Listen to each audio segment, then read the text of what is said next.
ये India United with शास्त्रीय व्रत, एक इस बात को ध्यान से सुनना। शास्त्रीय व्रत क्या होता है आज आपको बताते हैं। इस समय जब इंडिया पाकिस्तान का युद्ध चल रहा था तो खाने की एक्यूट शॉर्टेज हो गई थी। ये कहीं कहीं लोगों को पता होगी। इसको शास्त्रीय व्रत की कहानी बोली जाती है। इतना खाने का शॉर्टेज हो गया पड़ा, देश में बड़ी दिक्कत हो गई और अमेरिका ने धमकी दे दी, लड़ाई बंद करो, तुमको खाना देना बंद कर देंगे।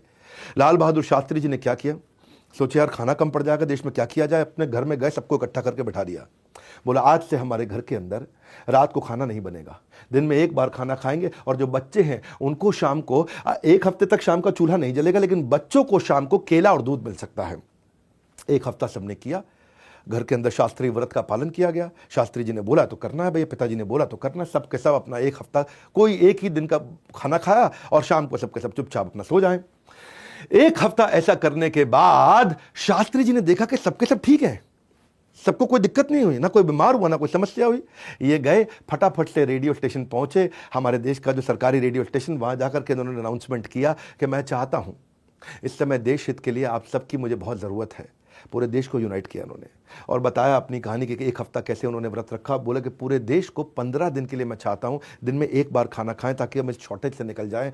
हमें अपने दुश्मन से इस समय लड़ना है और मुझे आपके साथ की ज़रूरत है। पूरे देश ने इनका साथ दिया। उस दिन से पूरा देश इस व्रत को शास्त्रीय व्रत के नाम से जानता है। ये कहते हैं कि I had always felt uncomfortable कि मैं लोगों को बोलूं और खुद इसका पे अमल ना करूं। दूसरों को सलाह देने और खुद अमल ना करने के बारे में मेरे मन में हमेशा असहजता रहती थी। ये लाल बहादुर शास्त्री कहा करते थे। मैंने कई बार बोला है कि आईबीसी एक ऐसा मॉडल है जिसको आईबीसी बनना तो भी आईबीसी बने, नहीं बनना तो भी बने, क्योंकि हम इसको ट्रेनिंग इतना दे देते हैं कि कोई भी अपना धंधा कर लो, एक बार आईबीसी जरूर बन जाना। क्योंकि इस बार हमने एक नया रेवोल्यूशन लेकर के आए 2 साल के बाद।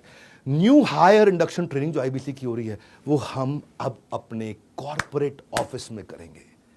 तालियां तालियां तालियां, हाँ भयंकर तालियां, क्योंकि हर आईबीसी जो हमारे यहाँ ज्वाइन कर रहा है वो आएगा और मेरी टॉप मैनेजमेंट के साथ आकर के अटेंड करेगा ट्रेनिंग। उसमें मैं भी रहूंगा। मैं हर बैच में नहीं होऊंगा, आप वैसे पता कर लेना अगर आप आईबीसी बन रहे हो कि विवेक सर कौन से बैच में आ रहे हैं, मैं उसी में आऊँगा। विवेक सर कौन से बैच में आ रहे हैं तो आप उसमें आओगे तो मेरी भी ट्रेनिंग अटेंड कर लोगे। आप हेड ऑफिस में आकर के देखना, इतना बड़ा इंफ्रास्ट्रक्चर है, इतने सैकड़ों लोग हमारे साथ में काम करते हैं। आकर के देखोगे आप आईबीसी बनने के बाद। आप हमारे साथ डायरेक्ट बनना हो, बोर्ड लाइन नंबर फोन करके बन सकते हो या देश में किसी भी फ्रेंचाइजी के पास जाकर के बन सकते हो।